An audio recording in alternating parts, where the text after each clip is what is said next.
fire service. I call you with welcome arms to the United States Coast Guard, and I hearken to your class motto, already heard, but we are the future. I can't wait to see where you will steer our Coast Guard in the decades and generations to come.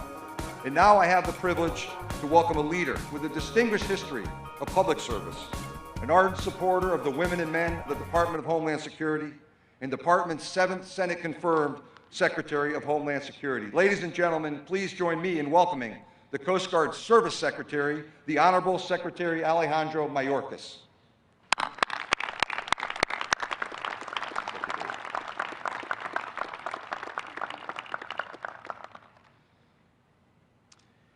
In all that we do, we have the opportunity to bring honor.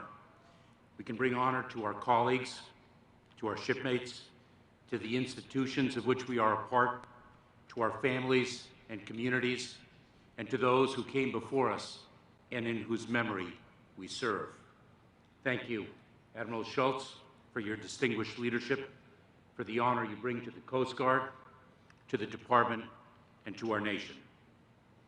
On this special day, and in your last moments as cadets, we celebrate your achievement, earned through your love of country and 4 years of dedication.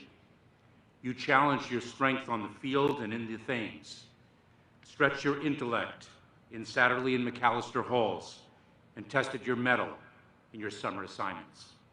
Now, as commissioned officers of the United States Coast Guard, you will bring honor to the more than 230 years of history that have made our Coast Guard the proud, noble military service that it is. That history was built by coasties who sailed through breaking waves to keep America safe, and those who flew through hurricanes to execute our mission. Of course, we can't leave out the pilots. You are all part of the long blue line. Each of you also has the opportunity, in fact, the responsibility, to build a better and for those whom you will lead into the future. You are new leaders. You will lead with honor, and honor will be the reward for what you give. I have been granted the greatest honor of my life to serve in the cabinet of President Biden and to help execute his vision for America, of all that we can be, and for the world. His leadership is defined by honor, and it is defined by his respect for the dignity of every individual. Honor and dignity, let these be the touchstones of our leadership too. President Biden and First Lady Dr. Jill Biden know the sacrifices you and your loved ones make in the pursuit of military service. They know what it means to watch as a loved one leaves for duty, uncertain of the dangers that await. And they know the pride that comes from that service. Class of 2021, I salute you, and it is my honor to welcome the 46th President of the United States of America, President Joe Biden.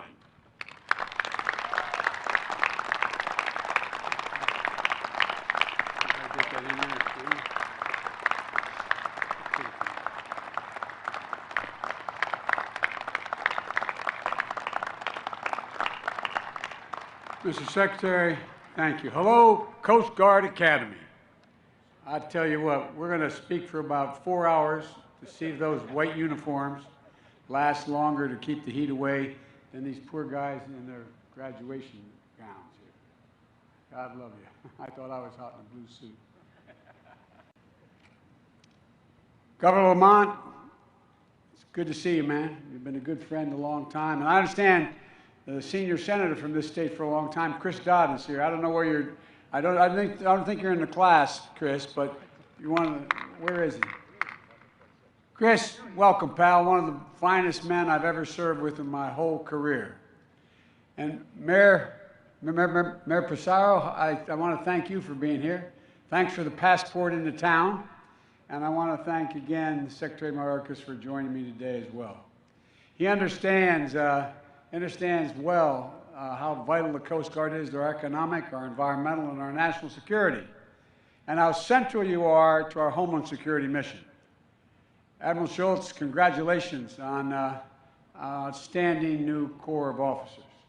This past year, there can be no doubt the class of 21 is ready for whatever its mission may be. I know this day is doubly important to Admiral because he's not only the Commandant of the Coast Guard. Well, let me say it another way. In 2013, I think I gave the commencement here, and I was pointing out how the Coast Guard was adapting so rapidly to changing conditions. And I said, this is not your father's Coast Guard. I take that back. First Class Eric Schultz, this is your father's Coast Guard.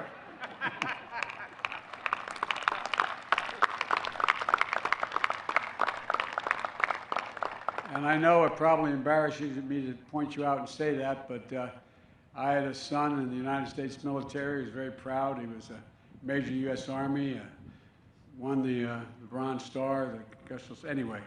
And when he went to Iraq for a year, he got the general to agree to change his name from Biden to Hunter, his mother's maiden name, because he didn't want to be viewed as having gotten any favors. Admiral Kelly, I want to thank you and the entire staff of the Academy for your commitment in training the next generation of leaders. And I brought with me a former Academy grad who now serves as my Coast Guard Millet, Lieutenant Commander Jana, now I'm going to embarrass her, Jana McCrone of the class of 2007. As we were coming into Marine One, I thought she was going to light up like a candle. She's so excited being back here. She's an outstanding reflection of this institution. And Admiral Kelly, I want to congratulate all of you on everything you've done this year to keep this school open and running and to be as safe as it possibly could be in the middle of a pandemic. You know, the instructors, the cadets, the cafeteria, the support staff, public works, the campus safety team, the science department, the medical staff, the morale, well-being, and recreation team, everyone went above and beyond the normal call of duty to try to make it work, and you did. And I hear that Mrs. Paula Springer's cookies for cadets were particularly a boost in morale. And what you all achieved together embodies the Coast Guard creed: always ready, always ready. I want to thank you. Cadet Seiler, for speaking on behalf of your class, and congratulations on earning the honor of being the Class of 21's distinguished graduate. But most importantly, I want to thank your parents and families for everything they have done to support you and all of you. And and those watching online as well. There's not all can be here. You've raised these cadets to be fierce patriots, as well as young people of incredible courage and determination. You are the ones who first installed in them the sense of service, who helped them hear the calling of higher duty. So it's your day, too. Cadets, stand up, turn around, and salute your parents. Get up, up, up, up.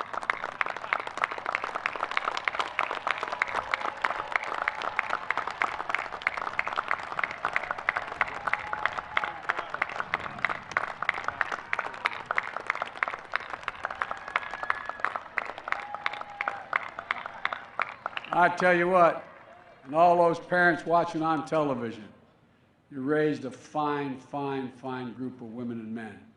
Cadets, you knew when you chose the Academy you were choosing a more difficult path than some of your high school classmates. You were signing up for the honor of service and the additional responsibilities that go with it. But I hope today you take the time to reflect on how much all the hard work and extra effort you engaged in was worth. And I hope that you take immense pride in all that time at the Academy and all the Academy has given to you, because you've achieved something few others can claim. You survived our day and billet night. You made it through swab summer. You got a haircut that showed every damn bump in your head. You learned to square the corners and square your medals. Look, your meals, I should say.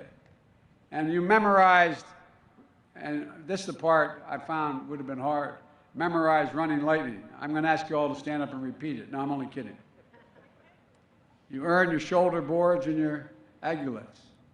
You passed through 100th week and maybe spent a little too much time at the slice. You can clap.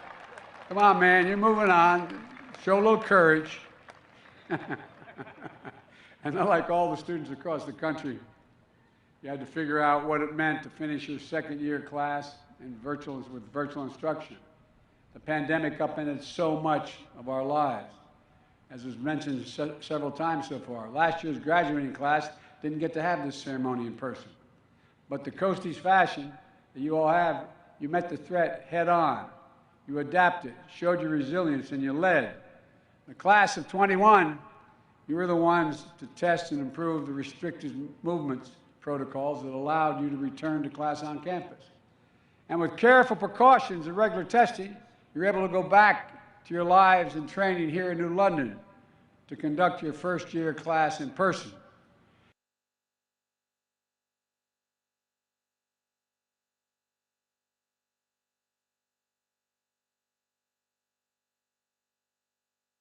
It certainly looked and felt different, I'm sure, but you found ways. You found ways to keep many of the Academy's traditions alive, and maybe even formed a few new ones. You still were able to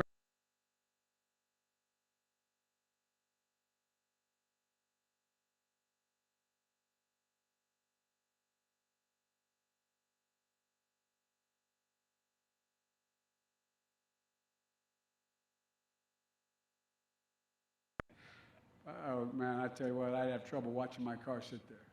But maybe dipping your ring in Crown Park or having your ring dance outside will be a new standard. The Super Bowl of intercompany sports may become an annual event. And by the way, congratulations to the Bravo Company, by the way, for your victory. You can clap, it's okay. Even if you lost, you gotta clap. And though everything you found, through it all, you found ways to excel in the classroom and in athletics. You've got 9 All-Americans in your ranks today, including record setter in the track and field 5,000 meters. And most importantly, you had each other's backs. When times got hard, you were there for one another. That's something you all learn quickly at the Academy. You can't crew the tall ship Eagle without working together. It's not possible. So the pandemic didn't change that, but it made it more important. I know we wish more of your loved ones could be here today to celebrate with you in person, packed into the stands for your big day, especially because so many of you come from families of proud traditions of service. First class Rachel Pache is about to become the 3rd generation Academy grad. Meanwhile, first class Jacqueline Tidd bucked a long tradition in her family, joined the Coast Guard, came to the Coast Guard Academy over the Naval Academy, and unlike her mother, father, uncle, and grandfather. Well, Cadet Tidd, there's a seat on Air Force One if you have to get home. It may be tough. I can only assume that you will enjoy educating your family about how the Coast Guard is, quote, the hard nucleus around the Navy forms in times of war. You're a really dull class. I mean, come on, man. Is the sun getting to you? I would think you'd have an opportunity when I say that about the Navy to clap, but being here together.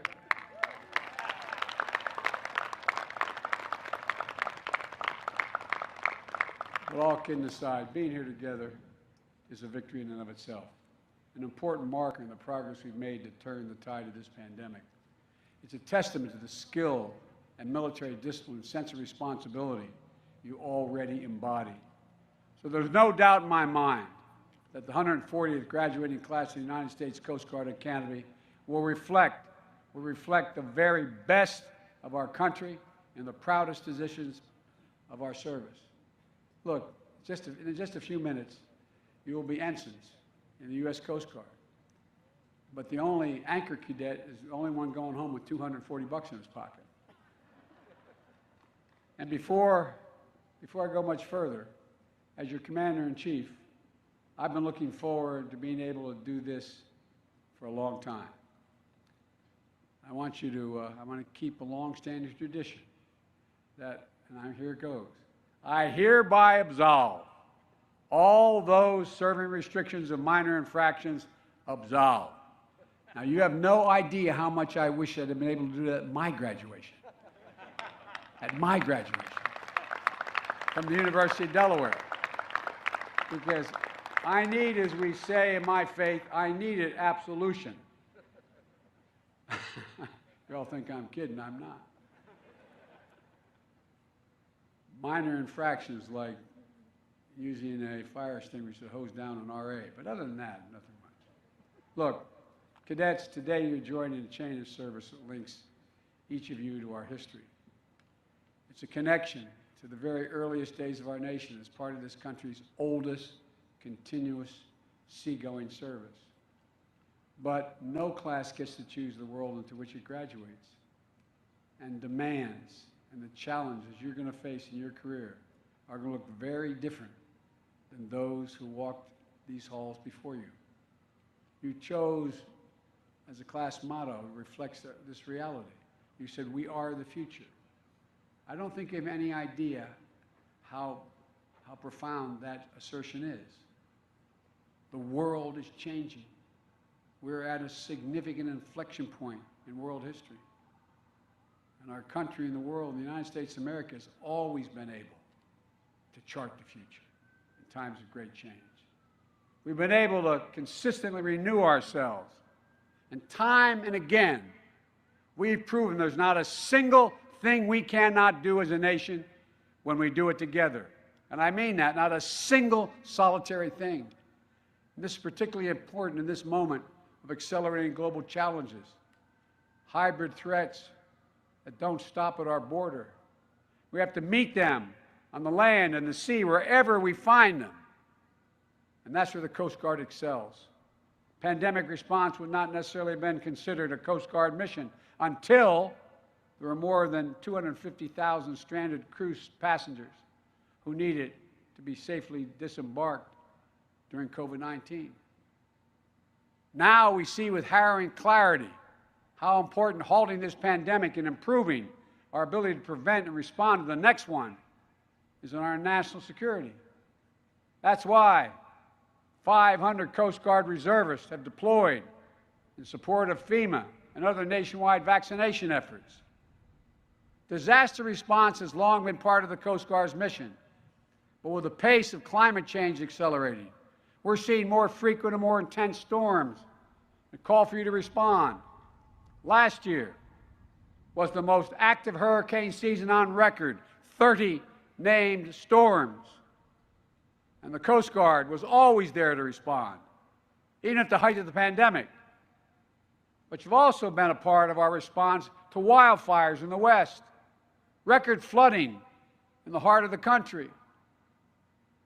And these patterns are only going to get worse if we fail to take immediate and ambitious actions on climate. Whether it's interdicting illicit drug shipments at sea before they enter the United States, or your stewardship of the environment, the Coast Guard has always recognized the broader definition of our national security. Alexander Hamilton may have been among the first to champion the principle that economic security is national security when he created the Revenue Cutter Service. But if it was true in 1790, it's gospel in 2021. The best way to meet the wide array of threats we face today is by investing in America's enduring advantages and ensure that we're operating from a position of strength. Our economic vitality at home, our ability to trade with the world is essential to that strength. More than 1/4 of the U.S. GDP is transported through the waters to keep us safe, And we're going to increasingly see our skills called upon internationally as well.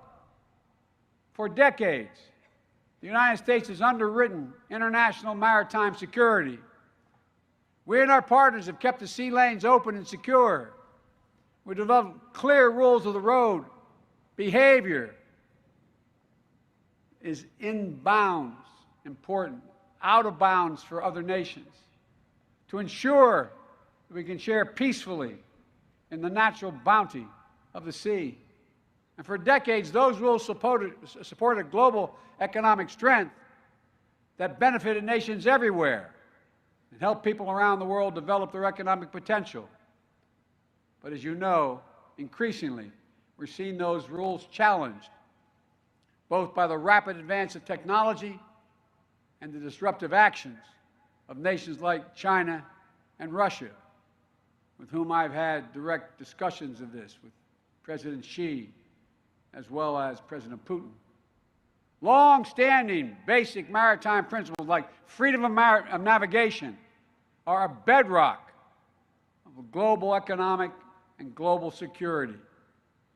When nations try to game the system or tip the rules in their favor, it throws everything off balance. That's why we are so adamant that these areas of the world that are the arteries of trade and shipping remain peaceful, whether that's the South China Sea, the Arabian Gulf, and increasingly the Arctic.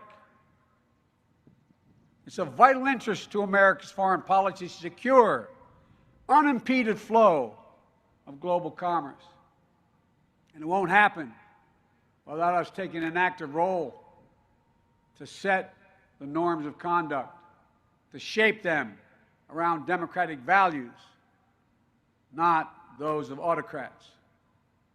That's why we'll continue to support the United Nations Convention on the Law of the Seas, which outlines many of the key principles to ensure that our waters of our planet are not exploited by any one nation, but are preserved for the benefit of all. But they're being challenged now, all of it. So as we work together with our democratic partners around the world, both update the rules for this new age, to hold all of us accountable to living up to those rules, your mission will become even more global and even more important. You have an essential role in our efforts to ensure a free and open Indo-Pacific. Our new agreement for the Coast Guard to partner with Taiwan will help ensure that we're positioned to better respond to shared threats in the region and to conduct coordinated humanitarian and environmental missions. The U.S. Coast Guard partnership with nations throughout the region to take on issues like illegal, unreported, and unregulated fishing are essential to building the muscle of cooperation. When distant water fishing fleets travel thousands of miles to strip maritime resources without regard to catch regulations or internationally established economic zones, it hurts everyone. Which is why we sent the U.S. Coast Guard, Qatar, Berdoff, to partner with Ecuador last summer to disrupt and deter a Chinese distant water fleet operating near the Galapagos Islands. We're fielding requests from other nations all across the Indo-Pacific that are eager to partner with our Coast Guard because of your reputation of professionalism and your unrivaled skill. The Coast Guard will be an increasingly central element in our engagement in the Indo-Pacific to protect lives, to preserve the environment, to safeguard sovereignty throughout the region. In the Arabian Gulf, we're in the process of deploying 6 new fast response cutters to update Patrol Force Southwest Asia. The Coast Guard's expertise is helping our partners in the region to enforce maritime law and perform search and seizure operations. I'm sure you all saw the pictures of the enormous load of illicit weapons confiscated in the Arabian Sea, all laid out across the rear deck of the USS Monterey. Coast Guard was critical to that seizure and to keeping those weapons out of conflict in the region. Based alongside the U.S. Navy 5th Fleet in Bahrain, you have to face down harassment of Iranian fast attack boats in recent weeks. And in recent weeks, the U.S. Coast Guard cutter, Maui, had to fire 30 warning shots to deter such irresponsible and unsafe maneuvers in the region. The world is changing. We need you even more.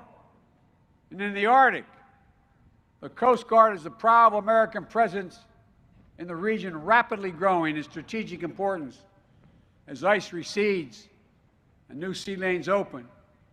We, the United States, are an Arctic nation. The United States must demonstrate our leadership and engagement. Our diplomacy and our operational skill. We must continue to model responsible maritime behavior and uphold clear rules of international agreements that will protect and steward this pristine environment and secure it for future generations. And by the way, as you know by now, to protect our homeland security as well. We have to make sure that every country respects these international norms. So we need modern icebreakers, yes. But just as critically, we need to stand shoulder to shoulder with those allies and partners who share our values, including indigenous communities who are the keepers of traditional knowledge about the Arctic waters. Class of 2021, it's time for you to go out and be the future, to make the future. You've learned your history and your science. You've predicted and practiced your disciplines on land and sea. You've shown that you are salty. This year, the Academy has graduated a class that is just over 1/3 women. And those, you got it.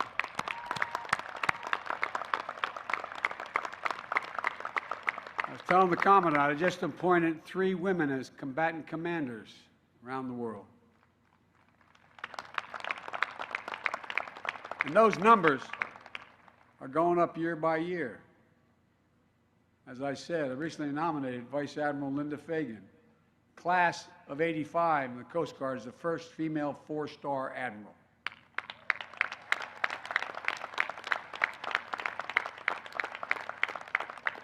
We need to see more women at the highest levels of command. We have to make sure that women have the chance to succeed and thrive throughout their careers. There's a saying we use in a different context, a Chinese saying. It says, women hold up half the world. It's an absolutely stupid position not to make sure they represent at least half of what we do. Every member of our armed forces should feel safe and respected in the ranks. That's why my administration is committed to taking on the scourge of sexual assault and harassment in the military. You're joining a service that not only serves as America's front line, it increasingly looks like America. This year's class is also just over 1/3 underrepresented minorities, including some of the highest number of African Americans, Asian Americans, and Pacific Islanders. Each of you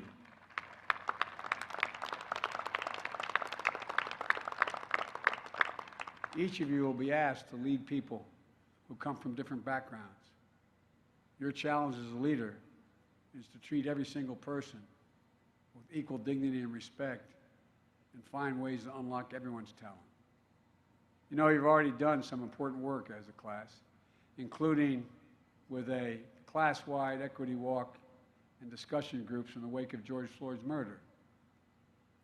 Our national successes depend on our capacity to harness the full range of ideas and experience that exists in our country and deliver on the promise of the American dream for all America. You know, America's unique. America's the only country in the world that's founded on an idea. You can define every other country in the world based on ethnicity or geography. We're the only one based on an idea, not a joke. The idea was, we hold these truths to be self-evident, that all men and women are created equal, endowed by their Creator with certain inalienable rights, life, liberty, the pursuit of happiness. We hear it all the time, but it's who we are. We can't be different than attempting to continue to have that arc move toward justice. For this generation of graduates, of new ensigns in the United States Coast Guard, who have volunteered to serve our country, I've never been more optimistic about our future. You understand in your bones that our diversity is one of the enduring advantages and inherent strengths to America. In your careers, you're going to face challenges you can't predict. You'll be asked to lead in ways and navigate new paths. But when the storms gather or the seas of life grow rough, remember the Coast Guard's marching song to sing on land and sea, through surf and storm, howling gale, high shall your purpose be. The class of 2021, you have it all. You really do. And we need you badly. And that's not hyperbole. The country needs you. Press always asks me why I'm so optimistic about America's chances in the world. And I've said from the time I decided to run, because of this generation, you're the most progressive, best educated, least prejudiced, most open generation in American history. We need you badly. You're ready. It's time to get underway. God protect you all as you set out on your journey, and may God protect all those who wear the uniform of the United States of America. God bless America. Thank you very much.